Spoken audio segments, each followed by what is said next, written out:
Hola, ¿cómo están? Bienvenidos a una nueva edición de Más Ciencia. Esta semana tenemos varias cositas, pero vamos a partir con lo siguiente. ¿Ustedes han escuchado al livermorio?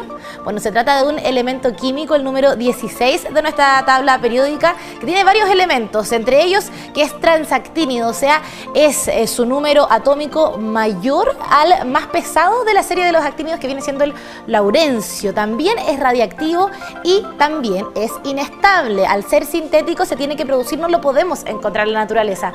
Sin embargo, investigadores del Laboratorio Nacional de Lawrence Berkeley de Estados Unidos desarrollaron una nueva técnica que facilita la creación de este elemento de la tabla periódica. ¿Por qué este avance podría no solo mejorar la producción de este sintético, del que se sabe bastante poco, sino también que puede abrir la puerta a la creación del elemento 120, que hasta ahora es solo hipotético? Vamos a hablar de todo esto con Roby Barrera, quien es divulgador científico del Centro de Excelencia en Astrofísica y Tecnologías Afines CATA. Roby, ¿cómo estás? Muy bien, muy feliz de estar acá de nuevo. Vamos a hablar hoy día de algo muy radioactivo, exacto, ¿no es cierto? El livermorio, qué maravilloso elemento. Oye, ahí estaba contando un poquito de las características que tiene. Un poquito el contexto, ¿cierto? Sí, un poquito el contexto, ¿verdad? Tabla periódica, ¿cierto? No todos los elementos son naturales, ahí lo decíamos, este es sintético. ¿Por qué viene a revolucionar esta nueva forma de crear el livermorio? En forma natural, como bien tú dijiste, la tabla periódica llega hasta cierto número de elementos. Exacto. Después de cierto número, los elementos se vuelven inestables, radioactivos. Y en el caso del livermorio, por ejemplo, que es el número 116, muy arriba, es tan inestable que dura milisegundos en existencia y después desaparece. Entonces, no alcanzamos a estudiar realmente para qué sirve. Claro, según lo que yo estaba averiguando, no sabemos el punto de ebullición, el punto de fusión, porque está solo, como tú decías, milisegundos, y además se ha podido producir muy poquitas veces. Claro, y el tema está en que, ¿por qué queremos producir cosas que no existen, ¿cierto? O sea, ¿cuál es el objetivo de esto? Bueno, existen varios métodos para hacerlo, como tú mencionaste. Acá se utilizó algo que se llama un ciclotrón, que es un acelerador de partículas más o menos de tamaño regular, como el porte de este estudio. Acá en Chile, de hecho, hay dos. Hay uno que lo tiene la Comisión Nacional de Energía Nuclear en La Reina, sí, y hay otro que lo tiene una empresa farmacéutica para radiofármacos. ¿Okay? Nosotros tenemos que el universo funciona como piezas de Lego. Sabemos que la tabla periódica es una forma de organizar eso. Tenemos propiedades que son hacia abajo más o menos parecidas, ¿cierto? En las columnas. Y lo que nosotros buscamos son lo que se llaman islas de estabilidad. Las islas de estabilidad son números atómicos, digamos, la cantidad de protones en el núcleo, donde los átomos se mantengan en existencia en forma natural. Y esos son saltos que se dan. Claro. El 120 llegando al 126 es un número muy estable, es una isla, porque hay que llegar allá. ¿Okay? Y teniendo un elemento de esa propiedad, lo podemos dejar ahí y podemos saber para qué sirve. ¿Y por qué? Porque la verdad tenemos una buena idea de lo que hacen elementos similares. Entonces podríamos tener elementos que mejoraran la construcción, por ejemplo, de metales más ligeros, metales más firmes, que aguanten mejor la temperatura, que nos sirvan para crear radiofármacos más efectivos, digámoslo, más fáciles de obtener, porque una cosa es, como digo, es sacarlos de la Tierra, sí, y otra cosa es construirlos en un laboratorio. Exacto. Y acá yo creo que podríamos empezar a revisar nuestra tabla periódica para que nos ubiquemos más o menos dónde está el livermorio, ¿cierto? Que está por aquí, allá. Mira, LV, livermorio, ideal para la gente que le gustan los crucigramas. LV, livermorio 116. Siempre lo que está más abajo tienen que pensar que el núcleo atómico, ¿cierto? Es una pelotita formada de varias pelotitas. Ajá. A medida que esto crece se va haciendo más inestable, entonces tiende a perder materiales y se vuelve radioactivo. Hacia acá estas cosas son radioactivas, pero acá tenemos el 118.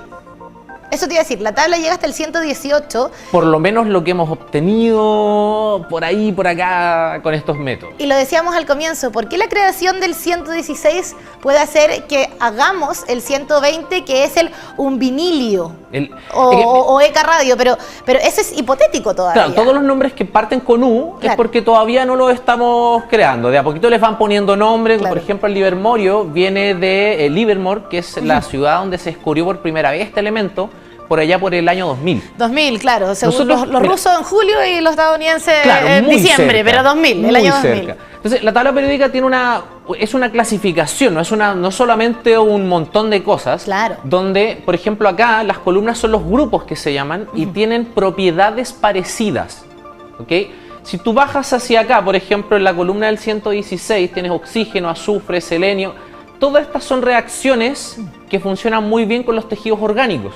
En el caso del oxígeno nos da energía, pero si nosotros seguimos avanzando, el selenio es un veneno. Sí, porque reacciona muy fuerte con los tejidos biológicos. Exacto. Se espera que estos elementos hacia acá nos permitan, como te decía yo, trabajar más contra, por ejemplo, células cancerígenas o para prevenir ciertas enfermedades que podrían ser autoinmunes, que podrían estar muy metidas dentro de la célula a nivel molecular, y la única forma de detectarla es con elementos que, como no sabemos bien hasta dónde podemos llegar con esto, hay que seguir. Y por eso te decía, al final es muy poquito lo que sabemos, tampoco podemos determinar específicamente para qué podríamos usar el libermorio. Porque dura muy poquito y de hecho es muy difícil de producir. De hecho, la mejor forma que tenemos, este ciclotrón que te digo yo, básicamente toman un átomo, por ejemplo, de algún material reactivo como los que están aquí abajo, y le disparan algo que sume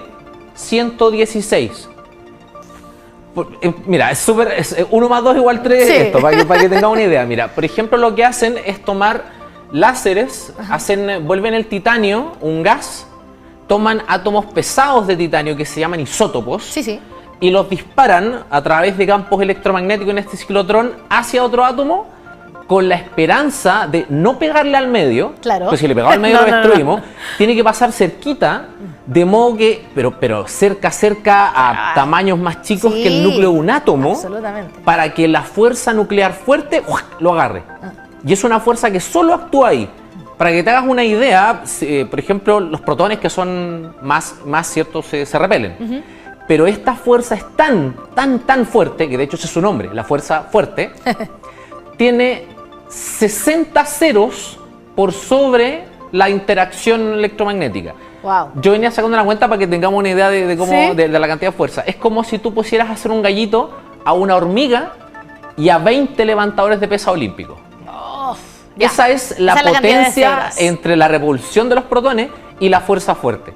Entonces, si logran pasar cerca, uno de esos núcleos podría armarse y ahí van formando libermorio, elementos más pesados. ¿Y cuánto necesitaríamos que tuviera de estabilidad para poder sacar conclusiones, o cuántas veces tendrían que producirlo para sacar conclusiones? Mira, este proceso, por ejemplo, con el que presentaron la Universidad de Berkeley, tardaron unos 10 días en crear algunos átomos.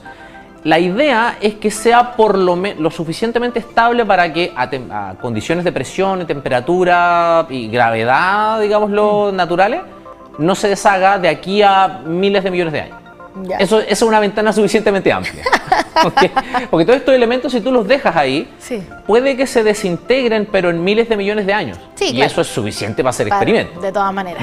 Ya, pues entonces vamos a quedar muy atentos a ver cómo les va a los chicos con esta nueva forma, y que quizá dé pie a otras también producciones de elementos que todavía están en el imaginario. Están ahí, se cree que en el 2025 vamos ya a empezar a producir esos nuevos elementos, y ojalá que les resulte, porque es solamente seguir viendo la ley de la física, hasta dónde podemos llegar. Absolutamente, que siempre nos llama mucho la atención. Muchas gracias, Roby, por acompañarnos. Siempre un placer estar acá, cuídense mucho. Ustedes quédense con nosotros, vamos a una pequeña pausa y ya volvemos.